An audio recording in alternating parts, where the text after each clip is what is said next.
السلام علیکم۔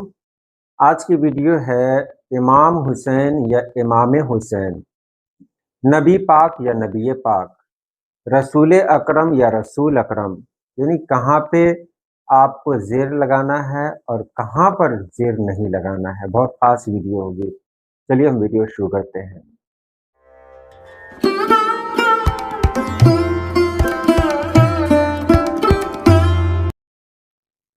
اردو زبان کے قواعد کے مطابق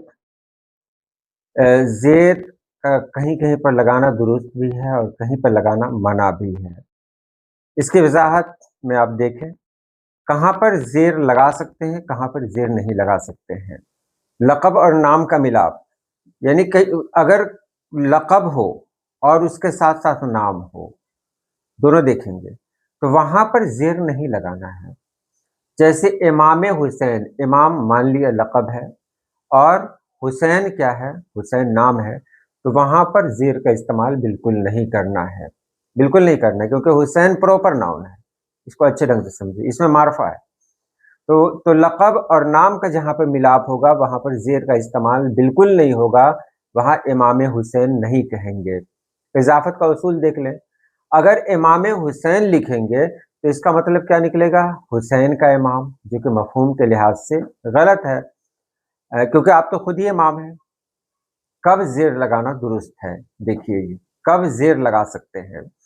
اگر آپ کسی فقرے میں امام کی نسبت حضرت حسین کی طرف کر رہے ہوں، نسبت کر رہے ہوں لیکن نام نہیں لے رہے ہوں، یاد رکھیے گا، نسبت کر رہے ہیں، جوڑ رہے ہیں، اشارہ کر رہے ہیں، لیکن نام نہیں لے رہے ہیں۔ نام لیں گے تب زیر نہیں لگانا پڑے گا، لیکن اگر نسبت ہی دے رہے ہیں صرف، تو وہاں پر آپ کو زیر لگانا ہے۔ جیسے حضرت امام علی مقام یا امام پاک، اب دیکھیں نہ تو امام نام ہے نہ پاک نام ہے، دونوں صفت یا لقب ہے۔ تو صفت یا لقب ہو، اس طرح اگر کہیں جوڑنا ہو آپ کو تو وہاں پر زیر کا استعمال کر سکتے ہیں، لیکن کہیں بھی اگر اسم آ گیا تو اسم میں نہیں جوڑیں گے زیر۔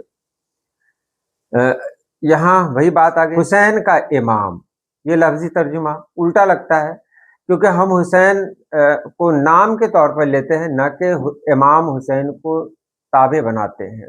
یعنی امام حسین کہیں گے تو مطلب کسی تیسرے کی بات کر رہے ہیں کہ حسین کا امام کوئی تیسرا، تو وہاں پر زیر لگانا بالکل درست نہیں ہے۔ اردو فارسی میں اضافت یعنی زیر کا استعمال عنوان کی صورت میں ایک روایتی ترکیب ہے، جس کا مطلب لفظی کا نہیں، مطلب یہ ہے جس کا نام حسین ہے یا حسین نام کا امام ہوتا ہے۔ امام حسین وہ امام جو حسین ہے، یہ حسین کا امام والا الٹا مطلب نہیں لیتا، بلکہ عنوان اور نام کو جوڑنے کا طریقہ ہے۔ یہاں دیکھیں گے کہ رسمی ادبی علمی کتابوں میں امام حسین زیر کے ساتھ قواعد کے مطابق درست سمجھا جاتا ہے، کہیں کہ وہ سمجھا جاتا ہے۔ امام حسین بغیر زیر بہت زیادہ رائج ہے اور کوئی غلط فہمی نہیں ہوتی۔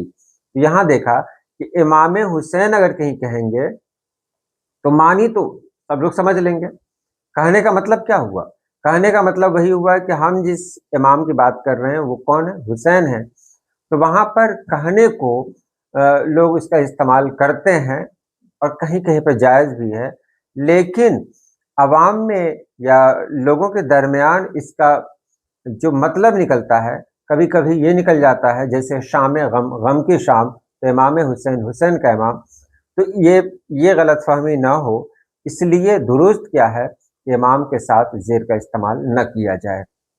اب پھر سے میں آپ کو بتا رہا ہوں، امام حسین کو امام حسین لکھا جاتا ہے کہیں کہیں پر، لیکن وہاں لکھنے کا مطلب یہ ہوتا ہے کہ وہ حسین جو امام ہے، یہ مطلب ہوتا ہے وہاں پر۔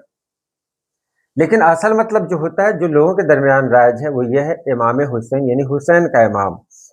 تو چونکہ بہت ساری ترکیبیں، لگ بھگ ساری ترکیبیں وہی ہے کہ اضافت یعنی زیر کا استعمال کا کے کی میں ہوتا ہے، اس لیے امام حسین لکھنا نہیں چاہیے۔ تو یہاں پر کیا لکھنا ہے، امام حسین۔ وہ ایسا کیوں، کیونکہ امام الگ ہے، حسین الگ ہے۔ لیکن اگر دونوں صفت ہو یا ایک صفت ایک لقب ہو، یعنی اگر اسم نہیں ہو اس میں کہیں پر، وہاں پر زیر لگانا ضروری ہے۔